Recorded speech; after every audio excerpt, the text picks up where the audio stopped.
خالد بن ولید نے کتنے بڑے جرنیل ہیں اور سپہ سالار ہے، اور ان کا نام آتے ہی کفار شکست قبول کرنے پر مجبور ہو جاتے ہیں۔ رسول اللہ صلی اللہ علیہ وسلم سے کہا کہ مجھے ڈر لگتا ہے۔ حضرت صلی اللہ علیہ وسلم نے دعا تعلیم فرمائی، اللہم انی اعوذ بک مما احاذر انک علی کل شیء قدیر، موطا مالک صفحہ 722۔ بعض طرق میں لا حول ولا قوت الا باللہ بھی ہے، اور بعض طرق میں بسم اللہ الذی لا یضر مع اسمہ شیء فی الارض ولا فی السماء بھی ہے۔ اللہم انی اعوذ بک مما احاذر واجد من شر وفتنۃ انک انت السمیع العلیم۔ خالد بن ولید کہتے ہیں مجھے بعد میں خوف کا خیال بھی نہیں آیا۔ استاذ کامل و اکمل ہے، ورنہ یہ کلمات تو سب پڑھتے ہیں، تمام مسلمانوں کے معمولات ہیں۔ میں جب اپنے زمانے میں پڑھتا تھا تو وطن میں جہانگیرے میں ہمارے گھر سے استاذ کے درسگاہ تک 2 راستے تھے۔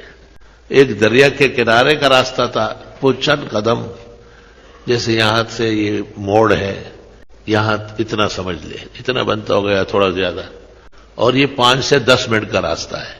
اور دوسرا راستہ گاؤں سے تھا، آبادی سے نکلتا تھا، اس میں 1 گھنٹہ کم از کم لگتا تھا۔ تو طالب علم اور انسان ویسے ہی جو ہے نا وقت کا حساب رکھتا ہے۔ میں اپنی مسجد میں فجر کی نماز پڑھ کر اور پھر استاد محترم مولانا لطف اللہ صاحب سے پڑھنے جاتا تھا۔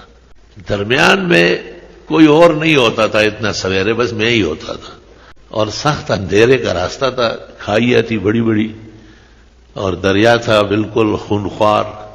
تو چلتے چلتے مجھے محسوس ہوتا تھا کہ میرے پیچھے کوئی دوڑتا ہے۔ میں پیچھے مڑ کے دیکھتا تھا تو کوئی بھی نہیں ہوتا تھا، اور میرا جسم سب پسینے پسینے ہو جاتا تھا، اور وہاں حضرت کے سامنے جب جاتا تھا تو سانس بھی خراب ہوتی۔ والدہ صاحبہ ہماری، ان سے میں نے دریافت کیا، وہ بھی 10-12 سال علوم پڑھ چکی تھی، اور بہت بڑے کامل و اکمل استاد مولانا فضل علی مرحوم کے شاگرد تھی، بہت شیخ الکل فی الکل تھے۔ ان کے وقت میں ان سے بڑا عالم کوئی نہیں تھا، اور نہ کوئی ان جیسے تقویدار تھا۔ تو والدہ صاحبہ نے کہا کہ یہ استاذ کا مسئلہ ہے، اور حضرت مولانا لطف اللہ صاحب مولوی صاحب کہہ رہے تھے، مولوی صاحب نے تپوس کہا تھا۔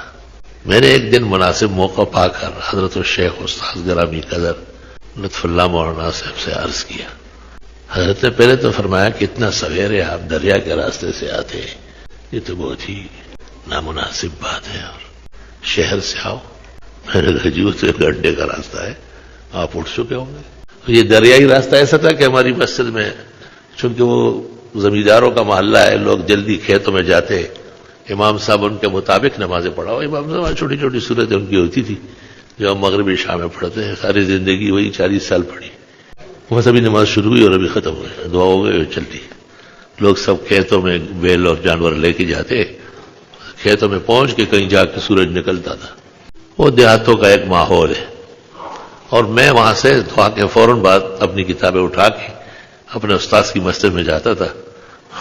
مجھے دیکھ کے کہ یہ آ گیا ہے، استاد صاحب مصلی پہ چلے جاتے تھے، ابھی تک نہیں پڑھائی ہوتی۔ میں اس خانے میں ایک طرف بیٹھ جاتا تھا، کیونکہ فجر دوبارہ نہیں پڑھی جا سکتی، حضرت کا نماز ہو جاتی ہے، مختصر سی گفتگو بھی وہ فرما لیتے تھے، اس دوران قریب آ جاتا، اور جب لوگ اٹھ جاتے تھے تو میں حضرت کی خدمت میں آ جاتا تھا۔ میرے اسباق تھے، وہ حضرت کو معلوم تھے، وہ پڑھاتے تھے۔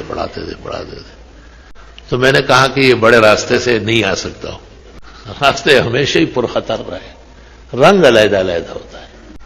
آج بھی بہت سارے نمازی پریشانیوں میں آئے، بڑی قیمتی گاڑیاں روڈوں پہ کھڑی کی، تو یہ اس وقت سے لے کے اب تک چل رہا ہے۔ رنگ مختلف ہے، ہماری گاڑی نہیں تھی، ہم خود تھے تو خطروں میں تھے، جس کی گاڑی ہے وہ گاڑی خطرے میں رہے۔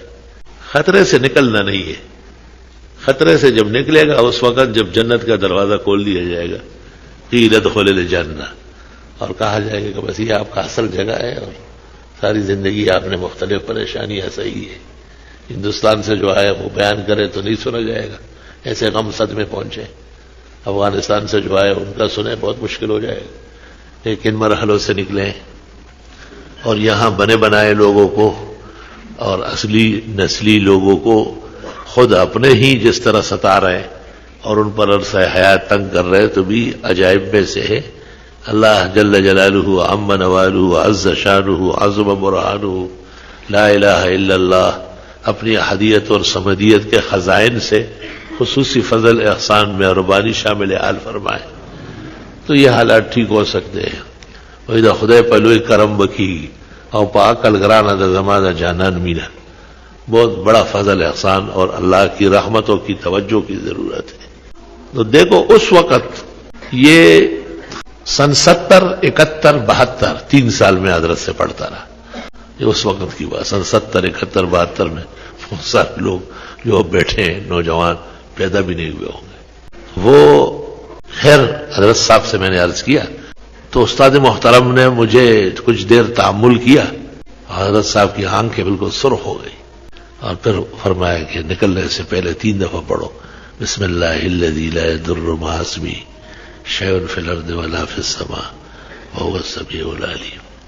یہ میں ہزاروں مرتبہ پہلے پڑھتا تھا لیکن اللہ نے بس مہربانی کی اور عقل گل محمد عقلو یا خزانہ دا چاہے خزانہ چاہا سبھی بادشاہ بھوی. میں نے یہ نہیں کہا کہ جی میں پڑھتا ہوں. کسی بزرگ کو یہ کہنا کہ میں یہ پہلے سے پڑھتا ہوں یہ ان کو جوتا مارنا ہے. اتنی بڑی گستاخی و بے ادبی. یہ ایک لعنتی قول ہے جو لعنتی انسان سے نکلتا ہے. جو اس نے کہا چپکے سے سن لو. لا الہ الا اللہ محمد الرسول اللہ. وہ وقت ہوا اور آج کا وقت ہوا کہ خطرہ نام کی کوئی چیز میں نہیں جانتا ہوں. خوف کی کوئی چیز بالکل چھٹ سے ختم ہو گیا. اور جس جگہ میں محسوس کرتا تھا کہ کوئی پیچھے دوڑتا ہے وہاں پہنچ کر کے میں قدم اور پہلے تو دوڑنے لگتا تھا. اب آہستہ آہستہ وہ چیز ہے یا نہیں یقین کر لے وہاں دل کو آرام اور سکون جیسے کچھ لوگ میرے ساتھ مجھے آگے بڑھا رہا ہے چھوڑنے جیسے جا رہے مجھے محسوس ہوا. حضرت نے 2-3 مہینے بعد پوچھا کہ خطرہ چتا محسوس ہو رہا سنگا حال میں یہ کو بالکل ختم شو کہ وہ خطرہ جو آپ کو میں نے کہا جی وہ تو ختم ہو چکا ہے. بہت خوش ہوئے. ہمارا شکر ہے کہ آپ کو فائدہ پہنچ گیا. ایک بات تو یہ حیران کن ہوئی. دوسری بات اس سے بڑھ کر جو حیران کن ہوئی وہ یہ کہ پہلے تو میں گھر سے نکلا اور وہاں پہنچا درمیان میں کوئی بند بشر نظر نہیں آیا اور اب جب بھی میں نکلتا تھا 2-3 آدمی ساتھ جاتے ادھر سے بھی دیکھا تو چلے آ رہا ہے. یہ بھی اس کے بعد اخیر تک کبھی بھی ناغہ ان کا نہیں ہوا. یہ بڑی حیران کن بات ہے.